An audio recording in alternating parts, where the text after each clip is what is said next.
People tell me that choosing a topic for this class is difficult. Shouldn't be, just talk about something that you're interested in.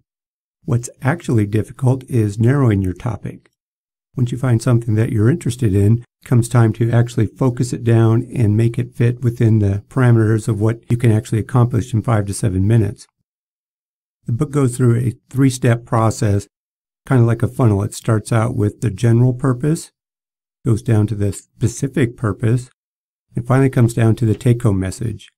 The textbook uses the term thesis statement, but we'll use take-home message for the purposes of this class. The first step is identifying what is your main purpose. This is the big picture.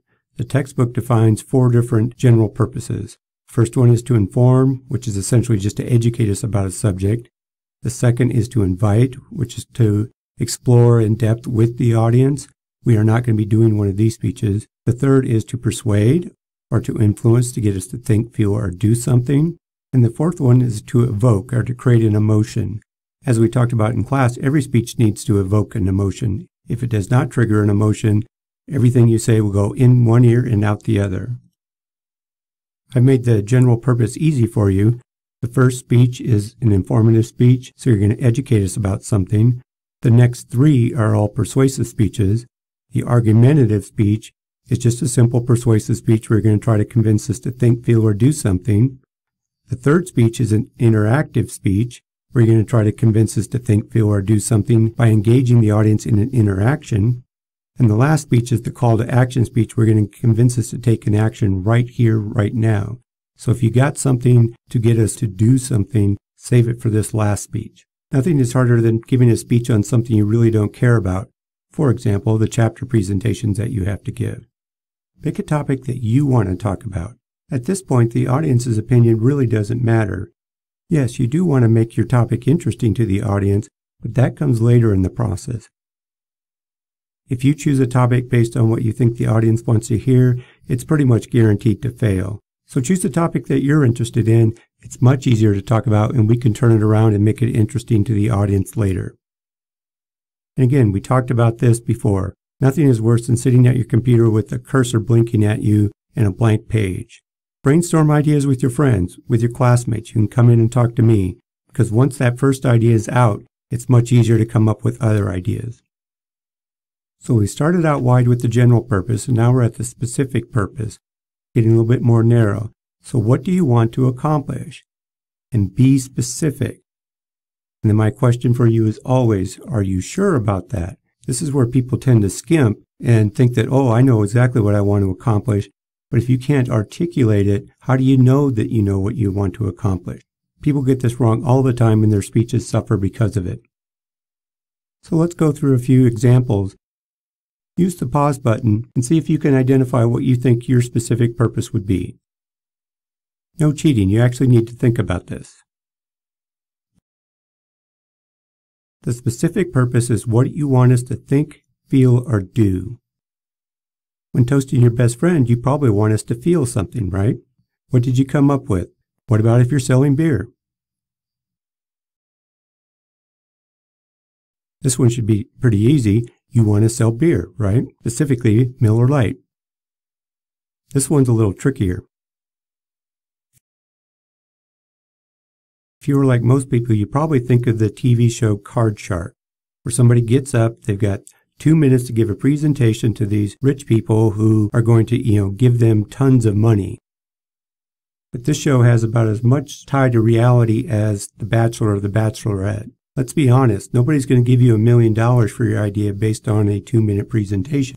Reread the description and think about, what is this venture capitalist going to do?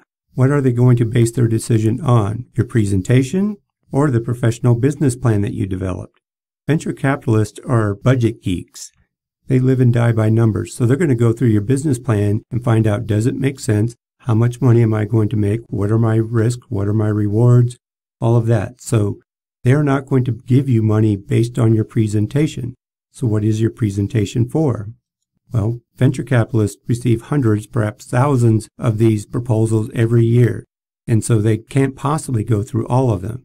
So they have you come in, do a 10, 15-minute presentation, and your job is to get them excited about your business proposal. When you are finished with your presentation, you want them to take your proposal put it on top of their to-read pile, so when they go back to the office, it's sitting at the top of the pile and they've got this positive mental image of you. Then they'll go through, they'll run the numbers and decide whether or not to give you the money. They are not going to give it to you based on your presentation alone. And here's the last one.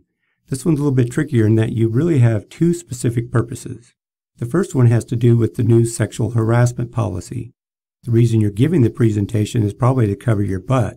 So you really want to make sure that it's clear to everybody you do not do this.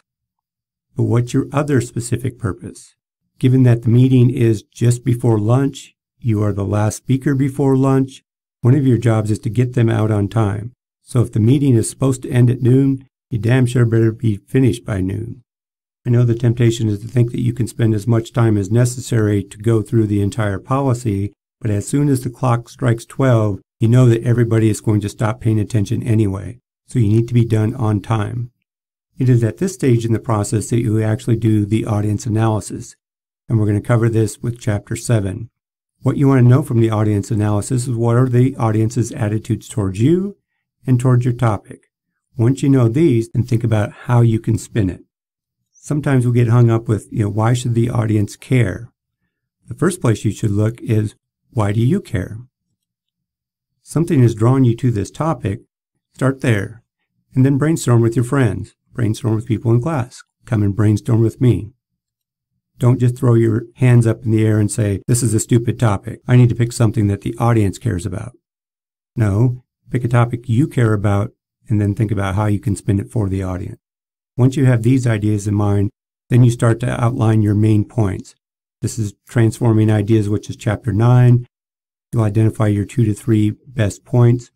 I know the textbook tells you that you can do more than 2 to 3 main points, but I'm here to tell you that that is all that the average person can pay attention to. And then you'll start to organize your points into a structure, and that's Chapter 10. So finally, we've made it down to your take-home message. The take-home message is your speech in one sentence. It's what do you want us to think, feel, or do, and why. The whys are your main points. If you can't say it in one sentence, you have too much information for a speech.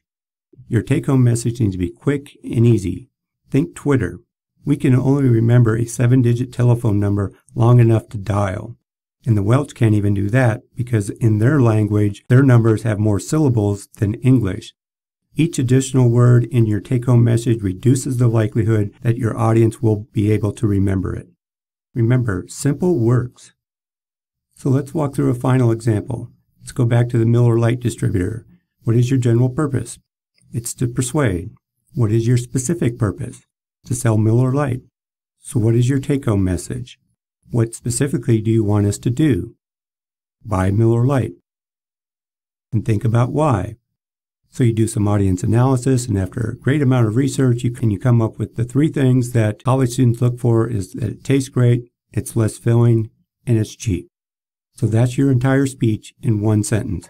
Buy Miller Lite because it tastes great, less filling, and it's cheap. Rolls right off the tongue. As always, I encourage you to ask questions. If you want to discuss your topic in detail, by all means stop by my office and we can walk through it. Thank you.